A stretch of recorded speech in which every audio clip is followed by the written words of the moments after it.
Since the last update on July 21, 2017, 64 more ill people were added to this investigation from 15 states. As of August 3, 2017, 109 people infected with the outbreak strains of Salmonella Kiambu 48 and Salmonella Thompson 61 have been reported from 16 states. A list of the states and the number of cases in each can be found on the case count map page. Illnesses started on dates ranging from May 17, 2017 to July 22, 2017. Ill people range in age from less than 1 year to 95, with a median age of 36. Among ill people, 63% are female. Among 74 people with available information, 68% are of Hispanic ethnicity. Among 76 people with available information, 46% were hospitalized. One death was reported from New York City. This outbreak can be illustrated with a chart showing the number of people who became ill each day.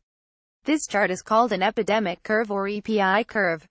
Illnesses that occurred after July 10, 2017 might not be reported yet due to the time it takes between when a person becomes ill and when the illness is reported. This takes an average of 2 to 4 weeks. Please see the timeline for reporting cases of salmonella infection for more details. Investigation update and ongoing interviews. Ill people answered questions about the foods they ate and other exposures in the week before they became ill. Of the 59 interviewed, 47% reported eating papayas. This proportion was significantly higher than results from a survey PDF 29 pages of healthy Hispanic people in which 16% reported eating papayas in the months of May and June in the week before they were interviewed.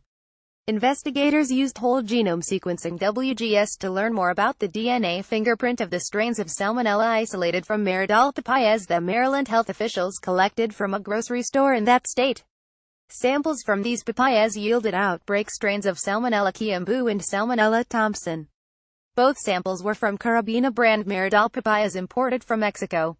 Investigators compared WGS results of salmonella isolates from the papayas to clinical isolates from ill people in the PulseNet database. WGS showed that the Salmonella Kiambu papaya isolate is closely related genetically to Salmonella Kiambu isolates from ill people. WGS also showed that the Salmonella Thompson papaya isolate is closely related genetically to Salmonella Thompson isolates from ill people. This result provides more evidence that people in this outbreak got sick from eating contaminated maradol papayas imported from Mexico. FDA tested other papayas imported from Mexico and isolated several types of salmonella, including Salmonella agona, Salmonella Kiambu, Salmonella gamonara, Salmonella Thompson, and Salmonella Senftenberg. Through this testing, the FDA has also identified maradol papayas from the Caraca de Campeche papaya farm in Mexico as a likely source of the outbreak. On August 5, AgroSense LLC recalled certain Cavi brand maradol papayas grown and packed by Caraca de Campeche. The Cavi brand carries a purple, green and black sticker with the words Cavi Mexico 4395 in white. Only certain lot codes of Cavi brand maradol papayas were recalled, because they were known to come from Caraca de Campeche. Boxes provided to wholesalers are stamped with Caraca de Campeche on the upper left side of the box.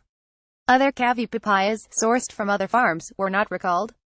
FDA is working to identify other brands of papayas that may have originated from Caraca de Campeche and facilitate recalls.